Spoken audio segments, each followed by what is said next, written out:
Hi everyone, it's Kristen from k.becca, and today I'll be sharing a couple of tips for using toner sheets for foiling die cuts. Today I'll be using the Heidi Swapp Minc toner sheets. Thermoweb also makes toner sheets, but I haven't had a chance to try theirs yet. And you can also make your own if you have a laser printer. Basically, toner sheets are sheets of paper or cardstock that have been completely covered with black toner. And toner is what you'll need if you're going to do heat foiling with a laminator or a machine like the Minc, because it melts as it goes through the machines and adheres the foil to the paper or cardstock in the process. First, I'm going to show you the results when I die cut my shapes before I foil them. I've cut two shapes, a simple circle shape and a more complex hand-lettered phrase that has a number of variations in line weight. You can see when you cut your shapes first, there will be areas where the toner flakes off a little bit, which is just one of those things that happens. I'm going to run them through the Minc with some of the rose gold foil, deco foil from Thermoweb, and I have the Minc at a heat setting of 4, which is the setting that I found gives me the best results. Make sure that the foil completely covers the die cuts before you run it through the Minc, because otherwise toner will melt onto your carrier sheet.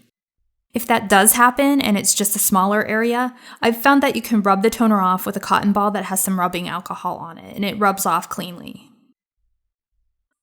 So after I run that through and peel off the foil sheet, it doesn't look bad. But when you look closer, you'll notice that there are areas where the foil didn't adhere, especially near the edges of the die cuts. My guess is that these are areas where some of the toner flaked off while the shapes were being cut, but this may also be caused by slight variations in the paper that were created during the cutting process. Either way, the results aren't exactly what we're going for. Next, I'm going to foil the toner paper first, then die cut it. And I'm a total dork because this is exactly how it's shown on the cover of the package, but I guess that I didn't pay close enough attention until after I'd tried die cutting then foiling. So don't do what I did. Look at the packaging first. But I still wanted to show you the results when I cut then foiled because I thought it would be helpful to see the results.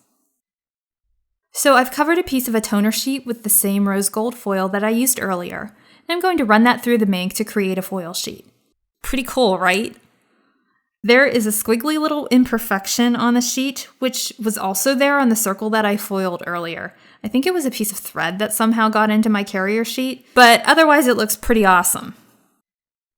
Now I'm going to cut out those same die cuts from before and show you what those results look like. I used a silhouette cameo for all of the die cuts here, and my settings were the same for both. A blade depth of 6, a speed of 2, a thickness of 33, and a double cut. The Minc brand toner sheets are a little bit thinner than the cardstock that I usually use, and you can probably get away with a single cut if you have a sharper blade, but I did a double cut just to make sure that I got a nice clean cut. You can see that the results when I foiled the toner sheet first, then die cut it, are so much better. None of those unfoiled areas around the edges on either the circle or the phrase die cuts. These are really great results. And now I know, and you know too, foil first, then cut for great results with the toner sheets. I'll also be posting photos over on my blog so you can see a more up-close comparison of the two methods. The link to that will be in the description area below the video if you're watching this on YouTube. I also wanted to show you how you can create your own adhesive toner sheets for die cuts. Thermoweb actually sells peel and stick toner sheets, but I haven't had a chance to try those yet. The Minc toner sheets don't have adhesive, and those are the sheets that I'll be using for this. So I've already foiled a couple of squares of toner sheets, this time with the Thermoweb Deco Foil Pink Melon foil. And I'm going to cut a sheet of score tape to just a bit larger than the foiled sheet. I'm sure that a lot of brands of double-sided adhesive would work here, but today I'm using the score tape that comes in 6x6 sheets. I'll peel the protective backing off of the score tape and adhere it down onto the back of one of the foiled toner sheets, pressing it to get out any air bubbles. Then I'm going to put it onto one of the light hold mats that you can buy for the silhouette die cutting machines. I've found that using a regular mat, even if it's not that sticky, can cause the backing paper for some brands of double-sided adhesive sheets to really stick to the mat, and they're hard to get off.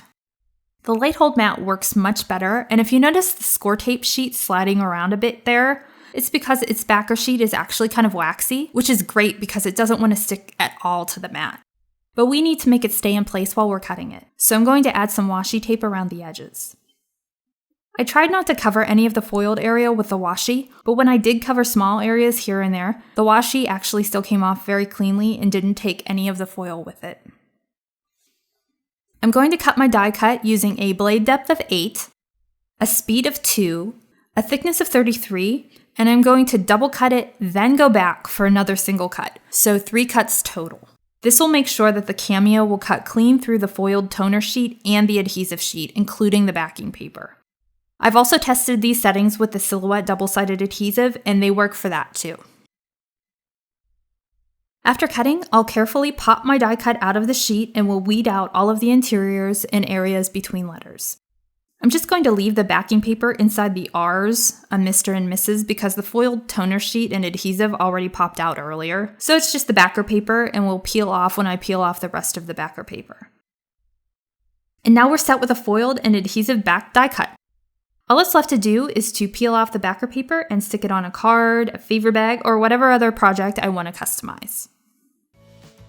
I hope that you found this video to be helpful, and if you'd like to see more videos about DIY hot foiling and foiling with toner sheets, please give it a thumbs up and subscribe. Thanks so much for watching, and I hope you'll tune in again soon.